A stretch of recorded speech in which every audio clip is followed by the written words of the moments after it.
interested. We're delighted this afternoon to host a special program with author Hope Edelman. Her new book, The AfterGrief, was published just in October, so it's very new. The library does have a copy of the book in its collection, but it is also for sale at the Raven, and I believe Kate has put that in the chat so that you can click on that and purchase it directly from our local bookstore. If you do think of a question in the course of the program, just click on the Q&A icon. On my screen, it's at the bottom, and then just type your question into the box, and they will appear as anonymous, and it will share them periodically throughout the program. So here to introduce Hope this afternoon and help us moderate is Annie Stevens. Annie lives here in Lawrence. She represents adults bereaved as children. She has been a fan of Hope's work since the 1990s when Motherless Daughters was published, and also has attended Hope's retreats. Annie is currently writing her own memoir on her personal grief experience. So please help me welcome Annie Stevens. Thank you. Hello, everyone. Hello, everyone from Lawrence, Kansas, and anywhere else from outside the region you may be calling in from. If you want to say in the chat where you're from, we'd love to know where you are. Let us know. As Kathleen said, my name is Annie Stevens, and I do represent a community called Adults Bereaved as Children. And that's defined as kids under 21 and under who have lost loved ones, parents, siblings, grandparents, cousins, best friends, pets, you name it. And Hope Edelman is the reason you are here today. She is the author of the book Motherless Daughters, which was published in 1994. That's the year my daughter was born. This book made such an impact, it appeared on multiple bestseller lists, not just the New York Times, but in 11 countries and in 14 languages. Wow. Hope is a New Yorker who lives in Southern California and Iowa City. She lost her mom to breast cancer when she was 17, and then her dad died when she was 40. Hope is a mother of 2 beautiful daughters and is not only an author of 8 nonfiction books, she leads writing workshops. So she's a writing teacher, a sought-after speaker, a certified life coach, and she facilitates these amazing motherless daughter retreats, which I have attended. And she hosts them in the United States, in the UK, Australia, worldwide. I think Italy got canceled though because of the coronavirus. That was a bummer. But she has won awards for her creative nonfiction, the Pushcart Prize, and she received an educator award from the Deaf Education and Counseling Association. Hope's fabulous new book, The AfterGrief, was published by Penguin Random House in October. And because of this coronavirus, Random House was not able to do any publicity for her. She couldn't get on media because the election, coronavirus was totally dominating the airwaves, and authors are just having a tough time. So I, along with 40 other women who are fans, we're like fangirls of Hope, we assembled a marketing team that we call the AfterGrief Street Team. And we helped get the word out, and it was really a great experience. So Hope's been very supportive of the Motherless Daughters community and the AfterGrief community, which is just building and building since the coronavirus time, where we've been regularly meeting as a community on Zoom on Saturday mornings or Sunday evenings. And it's been very, very wonderful for those of us who need that extra support. And so without further ado, I present to you a very special author who to me is our generation's Elizabeth Kubler-Ross. Hope? Oh, Annie, thank you. Thank you. Thank you so much for moderating, Annie. It's good to see you again, even if it's just on the screen. Yeah. Awesome. Happy to be here today. And thank you to the library also and to everyone attending. I think it's terrific.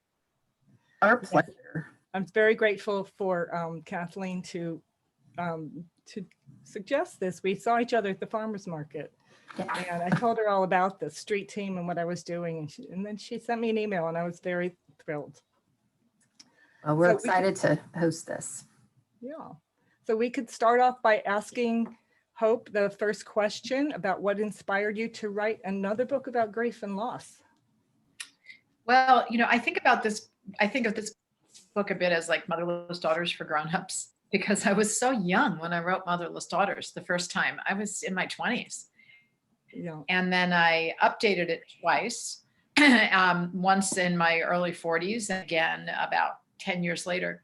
But I looked back over the long arc of my life, and thought there was this big seminal event that happened when I was 17, and it looks so different to me now in retrospect. And I wanted to be able to write about that and find out if other people had experienced the same, because I wrote Motherless Daughters as I was living through the experience of kind of becoming myself, and then all the way on the other side of this, I looked back and I thought, wow, there was a whole long arc there that I traveled after this early loss. And I'm interested in knowing how other people's stories evolved and changed. So that is what the AfterGrief became, looking at how an early loss like that is not something we ever get over or get past. We fold it into our development, we carry it forward.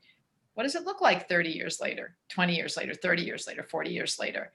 Is my experience similar to others? And I went out and interviewed about 80 people and discovered that, yes, actually, it was very much like others again, just like Motherless Daughters had been. I'm probably telling you something that you already know, Annie, because how many years is it since your mom died? Well, this year it was 50. Oh, so it's 39 for me. 39 years since my mother died, 16 years since my father died. And I still think about them all the time. Yeah. Of course. They inform lots of what I do today. Yeah. Well, Hope has introduced this word after grief. She's hoping to actually introduce it into the lexicon. And she spells it all one word with a small g. So she's going to be talking about what it means when she talks about after grief. Now, Random House, when they published the book, they were insisting on a capital G. I guess they just thought it would look better this is what Random House wanted, but what Hope hopes to achieve is to teach about what this term after grief means. She'll talk about how she came up with the idea and what it means to her and how we're going to benefit from learning about after grief. Well, I think that having a vocabulary to discuss this is really important. One of the reasons I think we haven't talked about this much, and there are many, is that we haven't had a language to describe it. I remember when I was writing this book, it was not called The After Grief at the beginning. It had a totally different title that I wasn't really that happy with. It was just what we call a working title in publishing. But I remember, I was really perturbed one morning. I was driving down, I live in a canyon outside of Los Angeles. It's about 11 miles down or 11 minutes rather, down to the coast, to Pacific Coast Highway. And I was driving this winding canyon road and I was thinking, what's the word for what comes after grief? Because I was writing about my experience 37, 38 years later.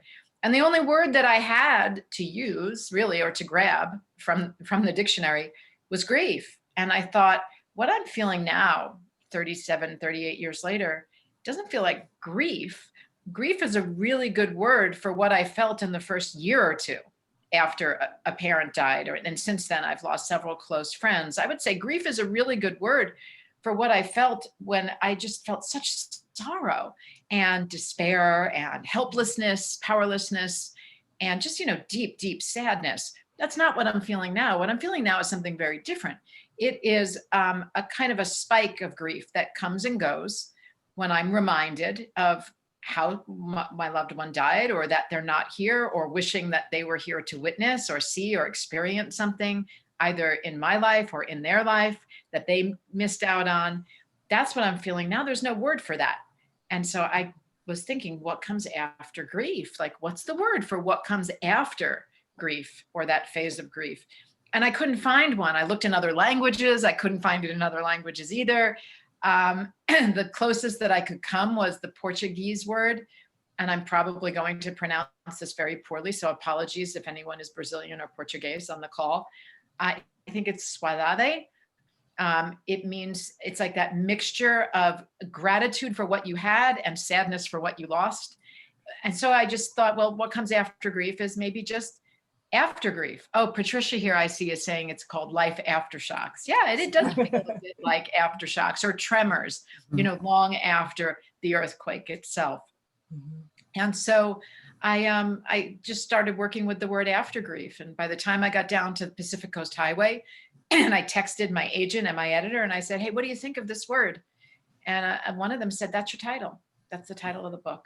And so I'm starting to see now in the bereavement community, people talking about the AfterGrief, like it's a thing that's been around for a while. And I really like that because I feel like once we have a language, then we can talk about it and then we can normalize it, because otherwise we're surrounded by people who say, oh, your mom died 39 years ago. Aren't you over it yet? Because grief is perceived as something you get over. The AfterGrief, I think of as something that lasts the rest of our lives. Yeah. Does that make sense? Absolutely. Yeah. Oh, I think that's a great description. I'm curious about the research you talked about. You said you had interviewed 80 different people, if I wrote that down correctly. And I'd love to know more about kind of the process and the different people that you talked to put your book together.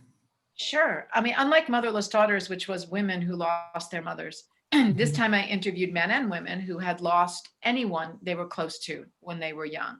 So that, and by young, I mean up until about probably the early 30s. So that included parents, siblings, close friends, grandparents if they had been, you know, guardians or lived in the house.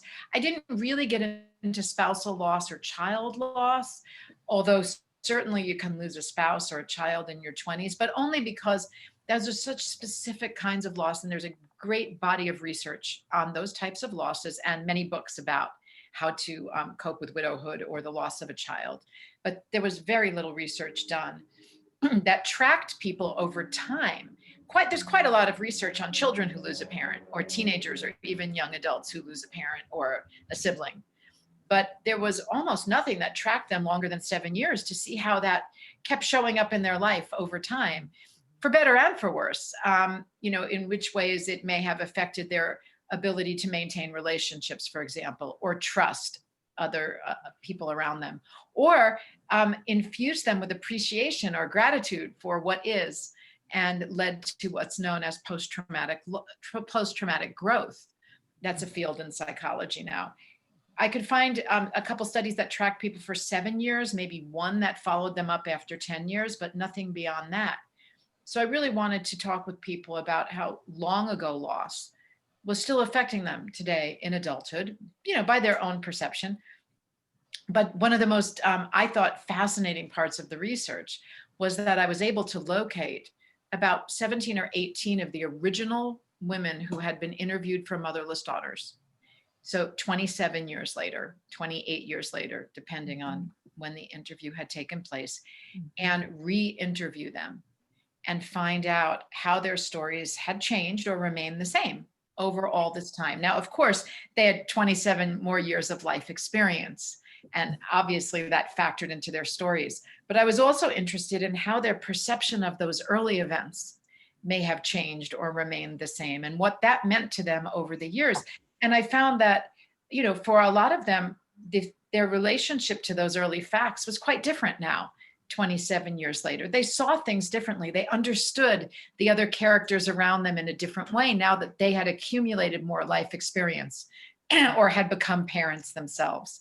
And that became folded into the book, you know, that our relationship to those facts, because the fact changes, but the facts themselves never change, right? My mom will always have died in 1981 of breast cancer when she was 42 and I was 17. But those facts looked one way to me when I was 17. They looked a very different way to me in my 30s as a young mother myself.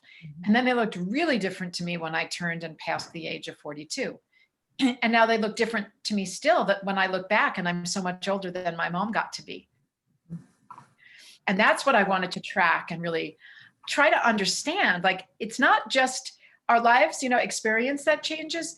Our stories change because our relationship to the original events changes over time. We want it to, if we let it.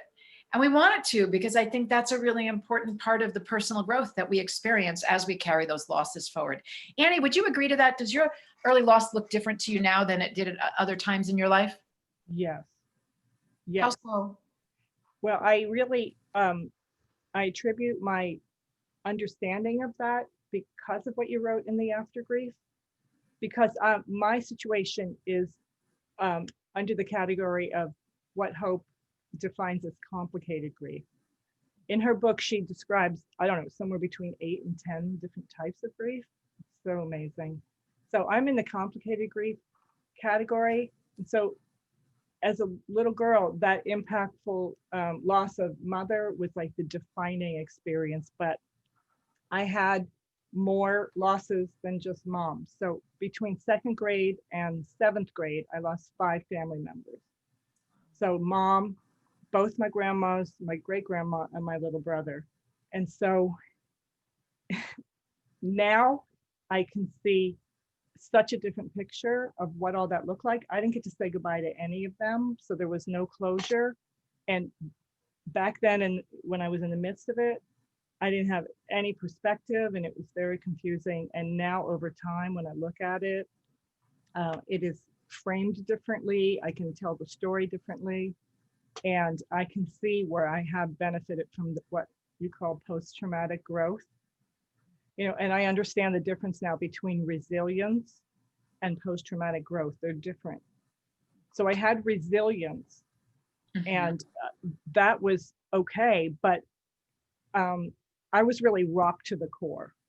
And that's when you have to really do psychological struggling work. You know, you really have to redefine your belief systems and everything, because you have a lot of difficulty bouncing back. So, but ultimately, I found a sense of purpose. And that's what I didn't have back then, what I have now. I'm sorry, you said you found what? That sense of purpose.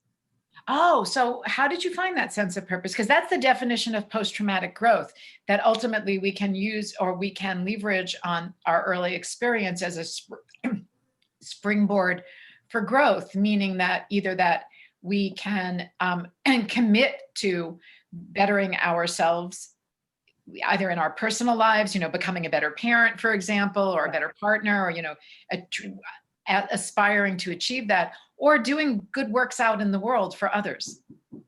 Yeah, I think it was a combination of all of that, you know, becoming a parent, definitely, you know, having a marriage and 2 children, nothing will mature you more than that.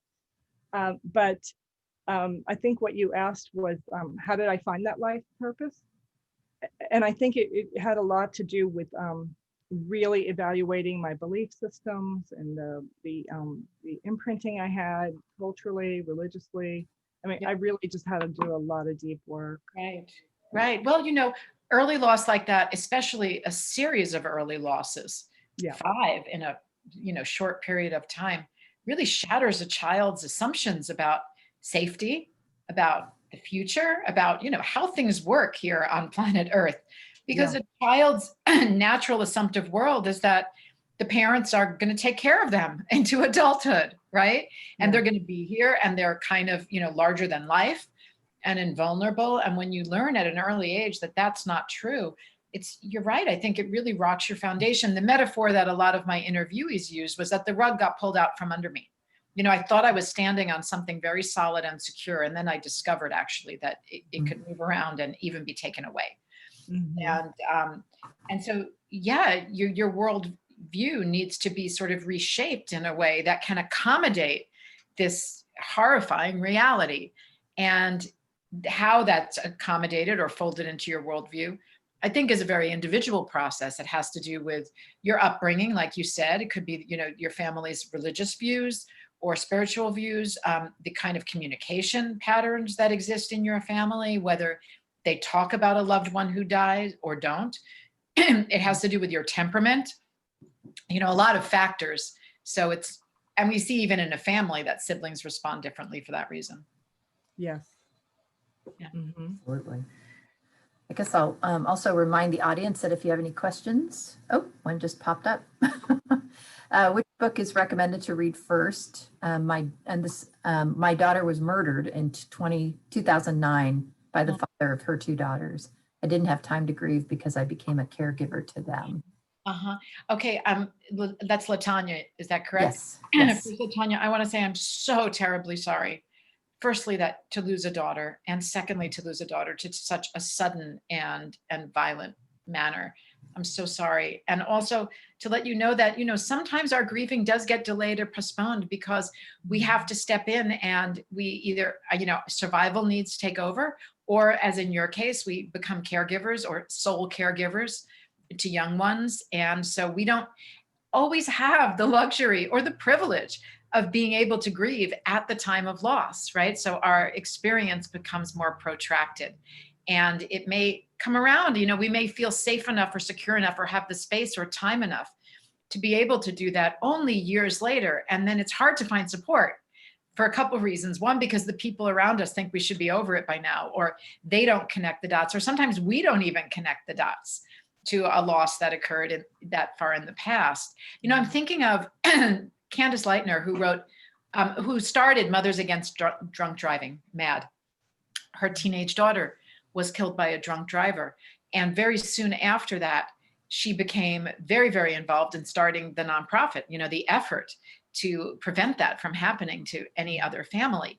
And she's written a book, a beautiful book, where she talks about she didn't really have an opportunity or give herself an opportunity to grieve the death of her daughter until she handed over the leadership of MAD. And then because she had filled the time with, this purpose and this effort and this beautiful example of post-traumatic growth, but it was done at the cost of her own bereavement. And she didn't realize that until much later. So you asked which book to start with. I'd start with the AfterGrief. The AfterGrief talks about this and really explains it. And I think that might be the best place to just, sort of find a context for your experience and be able to get some validation and some normalization for it. Because when you have to shift immediately into being a caregiver and attend to the needs of grieving children, right, you don't always have an opportunity to foreground your own needs. And as an adult, we will often put them off, out of love for our dependents until a later date. But it is, I think, when we feel it coming up later, really important to be able to process and work through and honor those deep feelings of loss. Because when we push them under or suppress them or deny them or avoid them, they do tend to show up in other ways, and they can show up in physical ailments. There's a great body of research on that. And of course, we don't want that to happen to our bodies. We want to be able to be as strong and healthy as we can be for as long as possible. So we want to be able to, process those emotions so they don't get pent up and the stress doesn't turn into some kind of physical or mental ailment later. Yeah. There is a question about providing information for those who might like to join the online grief group. And I know that Hope, you not only have the retreats, but also your AfterGrief circles. And I don't know if you would like to comment on those a little bit in terms of resources that are available.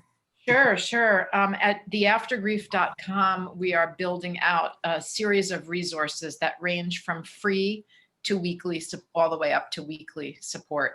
I just did a 4-week online course on the AfterGrief, and we will do that again in early 2021. So please look there for that. It was 4 Sundays in a row for 90 minutes at a time.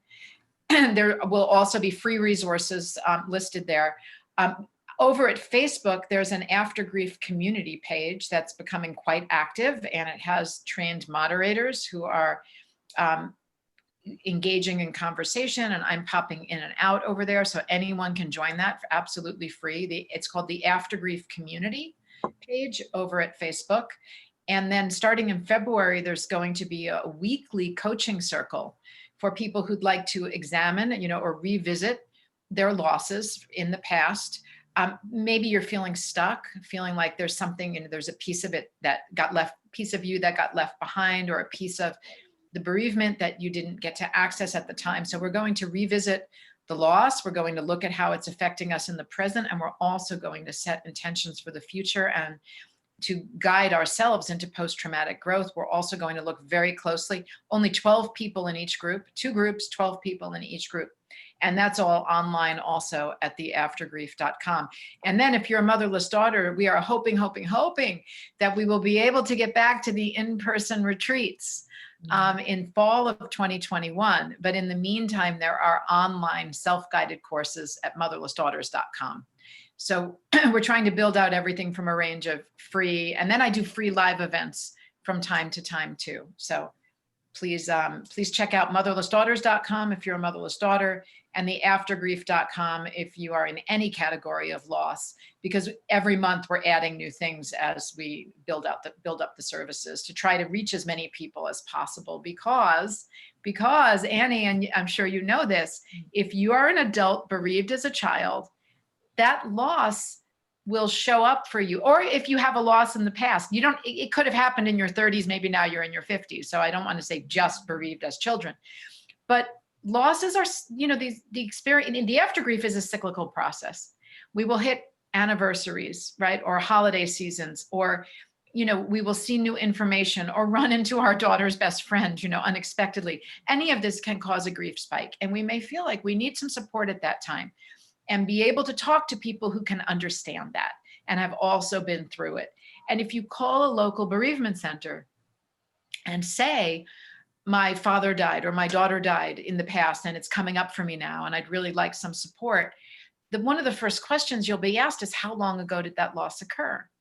And if you say, look, I'm getting married and my dad died and I'm so sad that he's not here to walk me down the aisle, and it happened 12 years ago, they almost, with few exceptions, will not have resources for you because they're only funded to help people in the first year or two after a loss. Mm-hmm. Some places go up to 5 years, but I don't know any place really that will take you 20 years later if you're having a grief spike. So we're creating the AfterGrief community for people who are having those experiences. It's usually short term, but some people want to stay in touch for longer. And Annie, up until before the AfterGrief was published, really the only service I was available for this were the Motherless Daughters groups that occurred nationwide on, a very informal basis, and the retreats, which was a place where women who'd had and you might remember in your retreat group, when we go around just the first night and we say, what brings you to the retreat at this time in your life?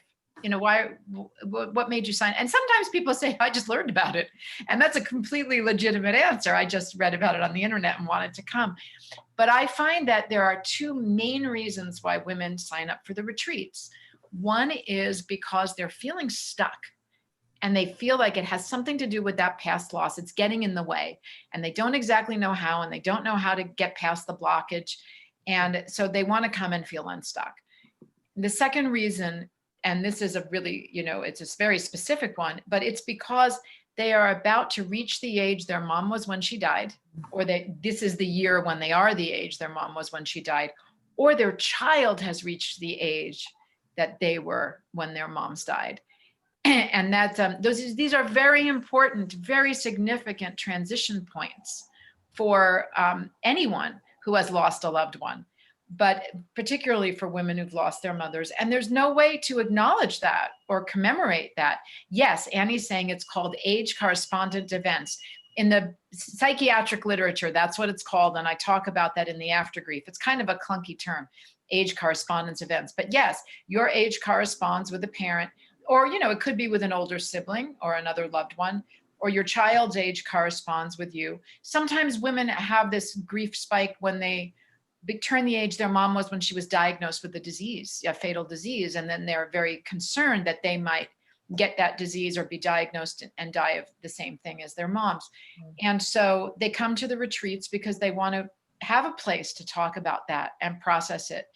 And because the retreats are intergenerational, the young women can often hear stories from the older women who've already passed through those phases. Annie, I think that was for sure the case in your group, because typically we range from like early to mid 20s all the way to early to mid 70s. Do you remember? Yeah. There was a big range in your group? We had Denise and we had Marianne, and that was about a 50-year gap. Yeah. And that's not uncommon to have 50 years between the youngest and the oldest member of that retreat group. But they learn from each other. The older women find it really rewarding to be able to talk with the younger women and tell them, what might be coming. And the younger women often look at the older women and say, oh, I'm learning so much about the whole arc of life being a motherless daughter.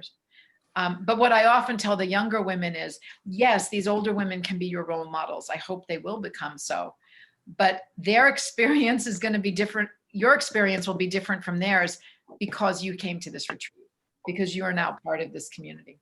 So can I explain to them how you basically chunk it out? Because the retreat I attended was specifically for women who had early mother loss. I think it was up to age 20. Also host retreats for women who were in adulthood. It's a Right. different experience. So it was amazing. I would add that to the third point. You said feeling stuck or age corresponding events. The third reason would be that people come to these retreats is because they just have no other support. Right. No one in the family is remembering their mom.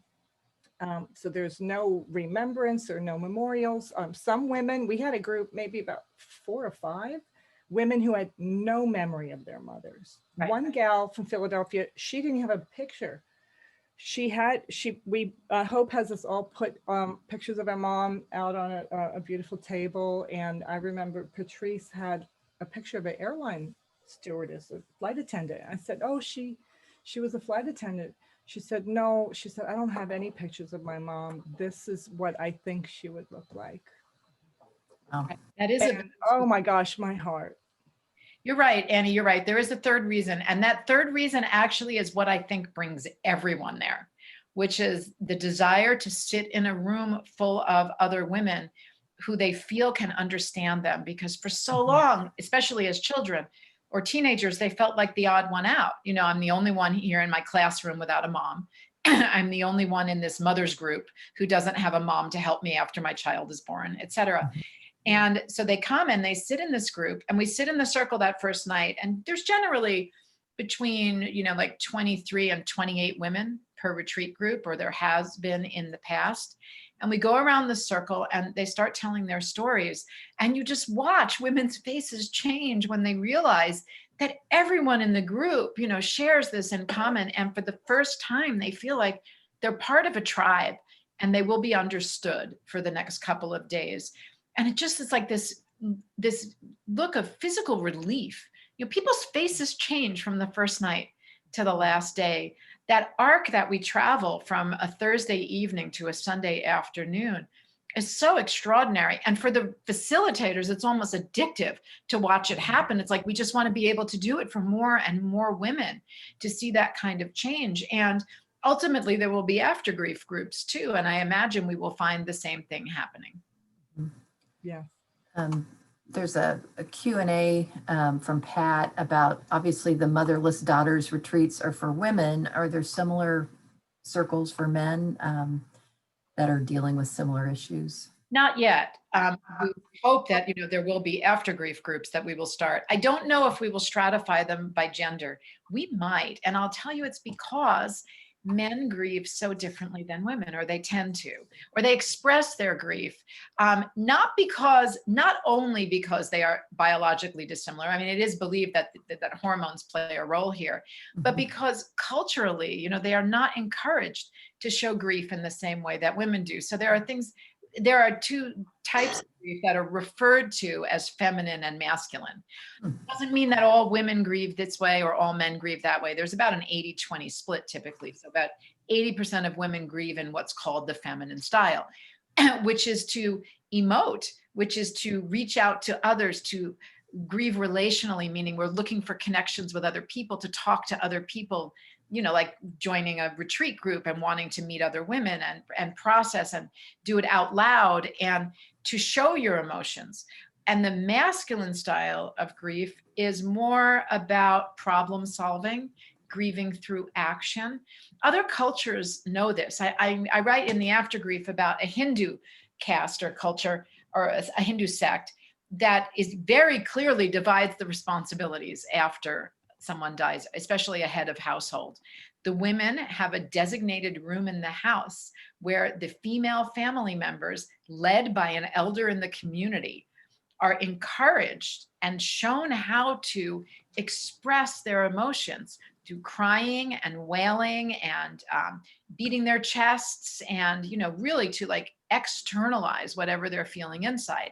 And the men are given all the tasks of the cremation and the funeral. It's like, let's get the men in action, solving these problems, getting the job done. And let's show the women how to express. Now, interestingly, in Western culture, studies have been done that show that the people who adjust best over the long term to a loss are those who can do a bit of both.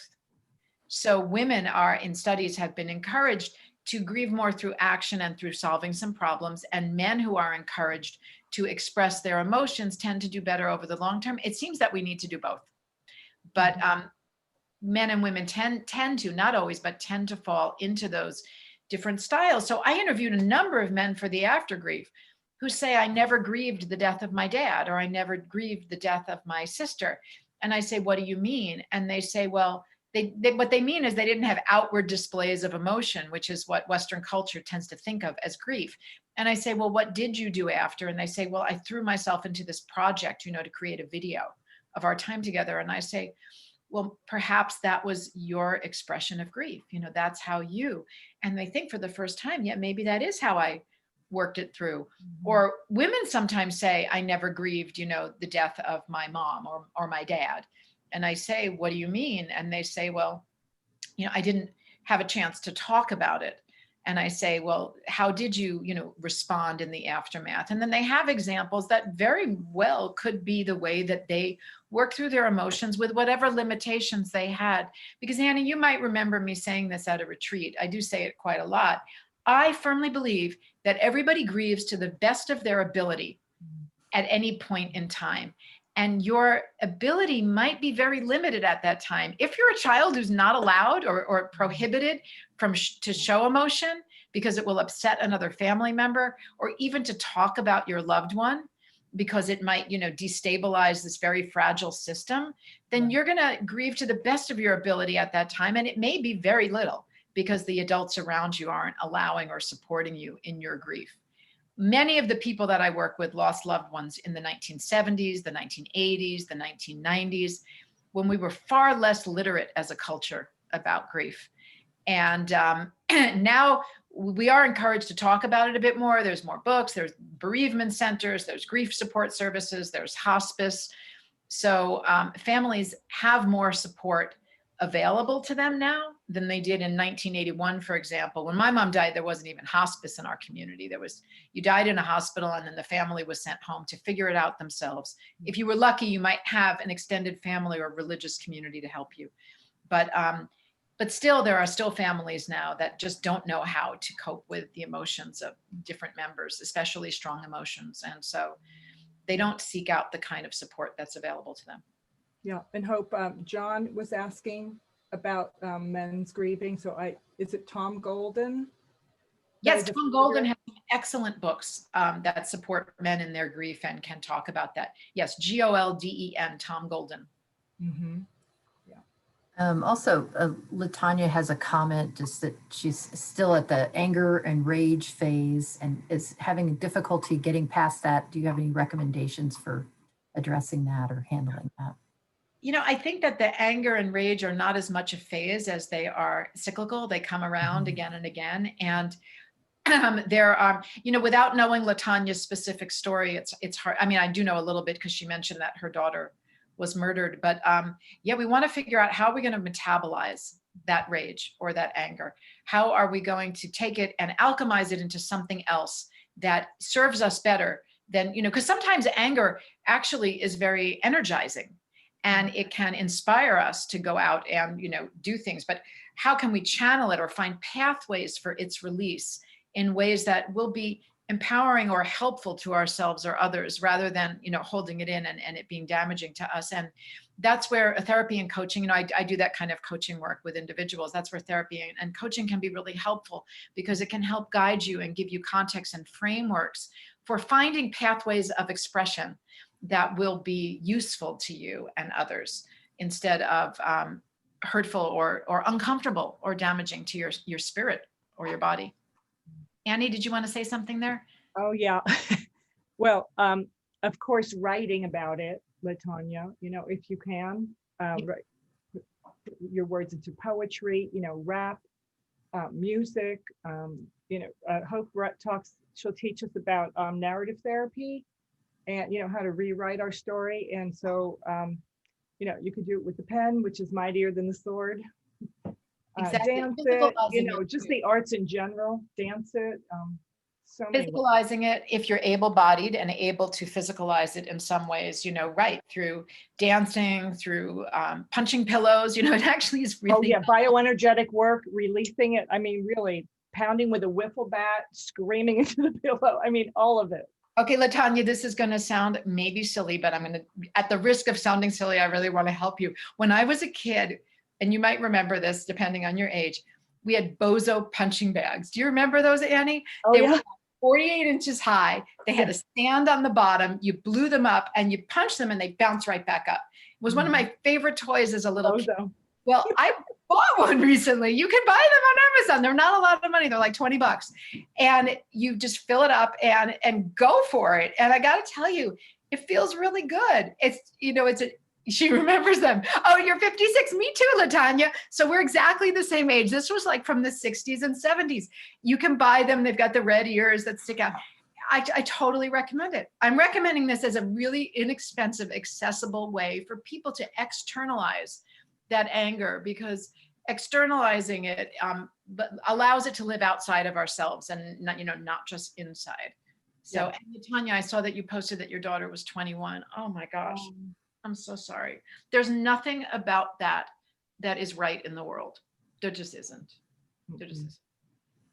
I have a 23-year-old, so there would be nothing right in my world if that happened ever again. I'd have to find a way to shift my worldview and like Annie said, not rewrite my stories so that the old one doesn't exist or to minimize, the tragedy or the impact of it.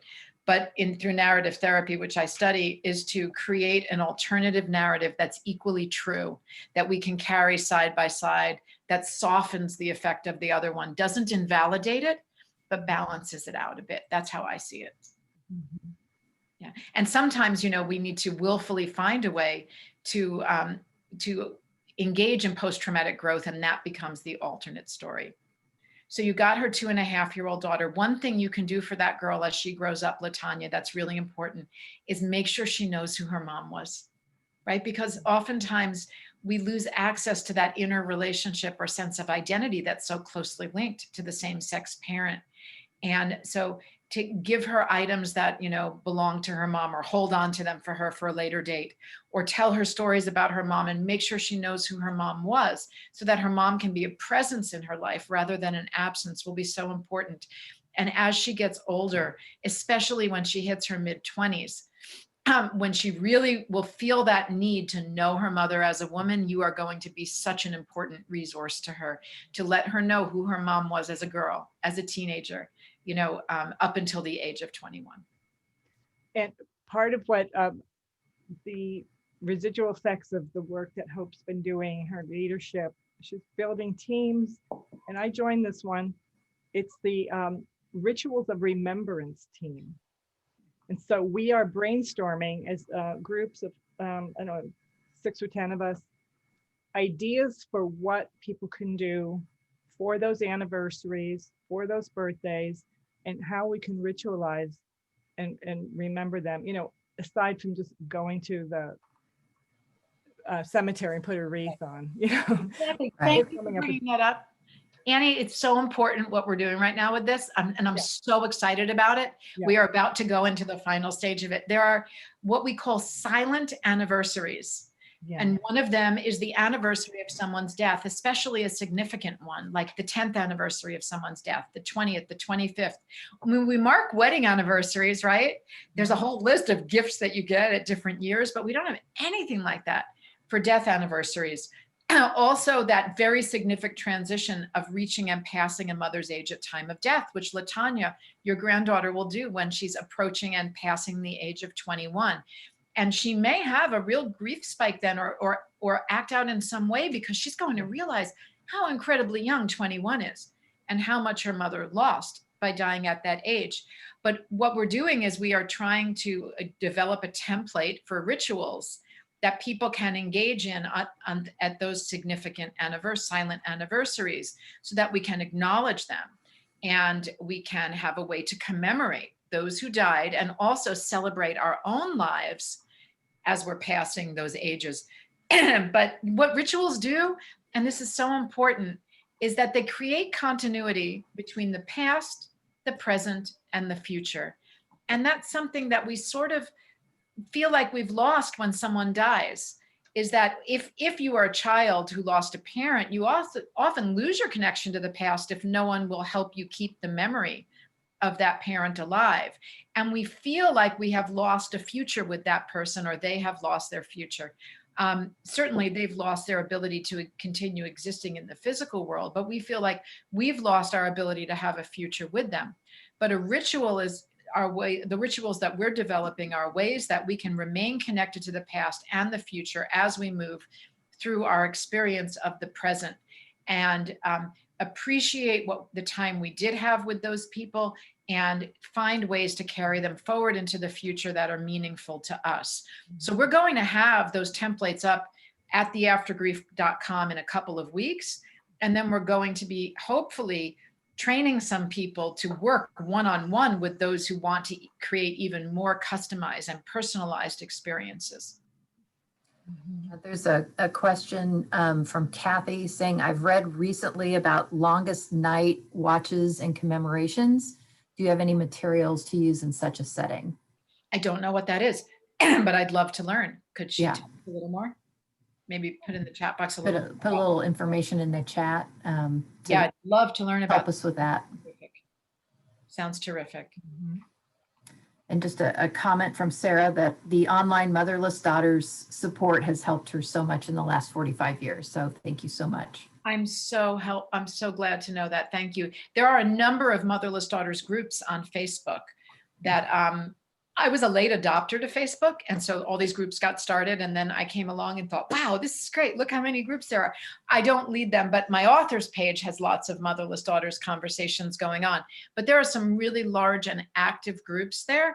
Some of them very specialized for early loss or later loss. Like Annie said, the flagship Motherless Daughters retreat is for loss up to age 21 because so many of those people did not have resources available to them. But last year, for the first time, I did a retreat just for women who were in their 20s when their moms died. And that was really, really profound for them. And then I also occasionally do them for adult mother loss. And those are wonderful too. It's just that adults typically have access to resources or can get some resources for themselves, and children couldn't.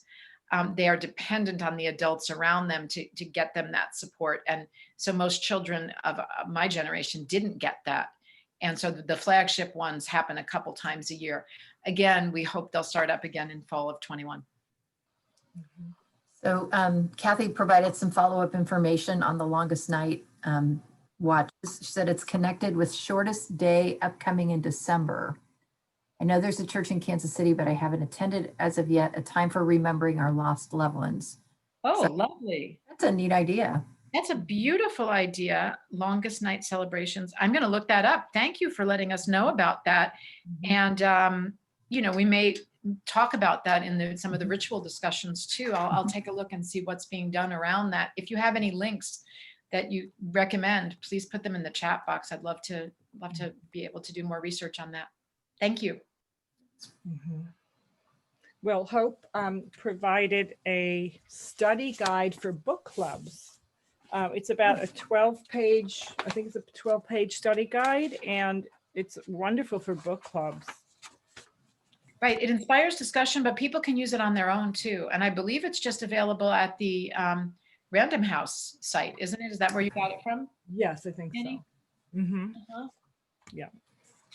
So are those questions for discussion questions for book clubs that are reading the AfterGrief book? Is that correct? Okay. I want to verify that. Plus other resources like about the rituals of remembrance and different personal challenges. So there's activities that you can engage into as well as discussion. Should we talk a little bit about the holidays too coming up, Annie? Because, that's often a trigger point for people who have lost a loved one when they're having the holidays without them. And so many of us are having holidays this year without loved ones who are living. The holidays, often reactivate old grief, bring it up. The pandemic has brought up, some old grief for people. Even if we haven't lost someone in the pandemic, there are other losses we've experienced. And sometimes the physical feeling of losing things, or activities or familiarity can bring up feelings of old loss. We talked about that, I think, in our street team group, or Yeah. didn't we, Annie? Yeah. How, Well, one of the things that I experience is being in the kitchen by myself, you know, because we tend to connect holidays with special foods and recipes from our families. But, you know, when you're away from your family, or you've lost that you know, family of origin, it could be really lonely in the kitchen. very You know, interesting. and so I come from Italian background, and I'm used to a lot of chaos. As a kid, I was used to a lot of chaos, a lot of people teasing and shouting and joking and helping, and that's my imprint of just having a lot of people that cook together and everything. And then I was just working really hard to create a sense of love and nurturing for my little nuclear family. And then the kids wouldn't want to help, or my husband's really busy, and I'm in the kitchen by myself, just kind of weeping. You know, it's like, this is really hard to just cook by yourself. Yeah. Of course, then I would invite friends and I would create family, but all of that initiating to try to create that is really exhausting. Right. Well, we're trying to create sometimes the family, or recreate the family that we lost. Yeah. And, you know, I'm seeing among a number of my coaching clients right now, this reactivation of grief, because when a loved one died in the past, you know, oftentimes the family system or the extended family disintegrates. And then your holidays are not the same again, or you lose traditions, or maybe if it was your mom who died, she was the center, you know, that brought everybody together around her around holiday time, and then holidays afterwards were different and felt sad, and it felt that there was something missing. And so they have worked really hard to recreate a sense of family, either with a family of their own or with a family of friends, so that at holiday time they're not feeling bereft. And this year they can't do that. And so it's, you know, causing them sort of emotionally to circle back to that earlier time when holidays were a sad time of year because of what was missing. Even if they haven't lost a loved one in this past year, they're having a lot of the same emotional reaction, you know, feeling like I'm either going to be alone in the holidays, or it's going to be a small group. And that's reminding me of a time, you know, a holiday seasons in the past that were sad or lonely. And there's actually something called holiday syndrome, which is a cyclical form of grief that comes up for those of us who perhaps, you know, lost or didn't have tightly knit families to spend the holiday with in the past. And there's a subgroup of motherless daughters that have lost both parents. And oftentimes they always felt orphaned at, you know, holiday season, or they had to spend it with other families where they didn't always feel a part of the action. And so as the holidays approach, you know, this kind of sorrow or heaviness descends on them, thinking, here, I'm going to experience this feeling again of not really belonging anywhere. That's called holiday syndrome in the bereavement literature. And it's pretty common, actually, among people, especially those who've lost both parents when they're young. It's really interesting how there naturally develop subgroups within this bereavement experience. Oh, yeah. Yeah, the people who lost both parents, or there's a lot of women who are who've lost their mothers and they have abusive fathers.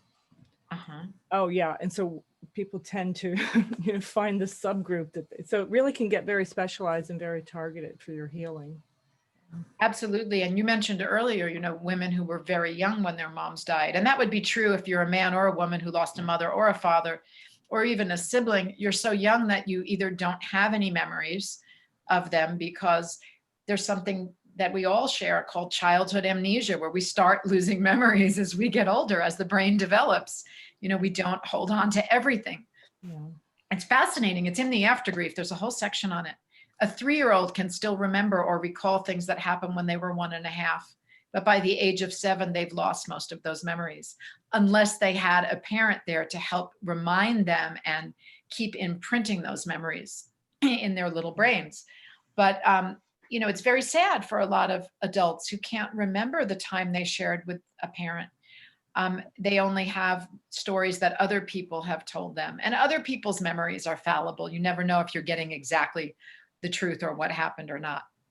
Mm-hmm. Yeah. Well, we're getting close to 1 o'clock. Are there any other questions? Oops, I see another one popped up. again from Kathy. I once heard a speaker say that there is a Native people's tradition that we are part of a chain of 7 women, our mother and grandmother and great-grandmother on one side, our daughter, granddaughter, and great-granddaughter on the other. Oh, beautiful. When this chain breaks or disappears before its time, there is a very real sense of disintegration or unraveling into the past and future.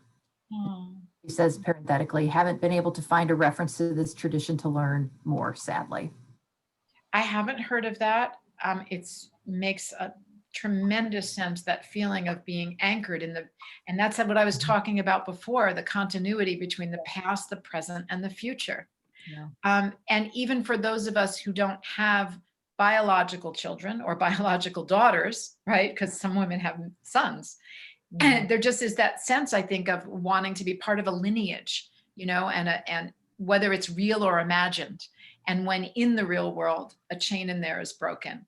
Yes, I imagine that that sense of continuity, is ruptured. Thank you for mentioning that. I think there's a lot to be learned about other cultures. And in fact, chapter 2 in the AfterGrief is all about how grief and mourning and bereavement is very culturally relative. We tend to think of grief in a certain way, but that's a very white, Western Protestant point of view. That's the dominant Western culture. But I went and researched all different cultures, both within the United States and outside, in other places of the world. And some of the most beautiful traditions around bereavement I found outside the US. My favorite, the one that resonated most strongly with me, is from the Dagura Tribe in Burkina Faso, West Africa. They believe that in order to have good mental and physical health, we need to be releasing our sorrow around grief. So on the tribal lands in Burkina Faso, and Malidoma Somé and his late wife, Sabonfu Somé, traveled around the world talking about these practices. But on the tribal lands in Burkina Faso, the Dagura tribal lands, almost any day of the year, you will find a grief ritual going on where members of the community can come and be held in support by other members of the community so they can release their sadness around a death, around a divorce, around the loss of a job, around the rupture of a friendship, whatever it is that they've lost, they come and they release it, into nature, because it's believed that nature is accepting and forgiving. Yeah.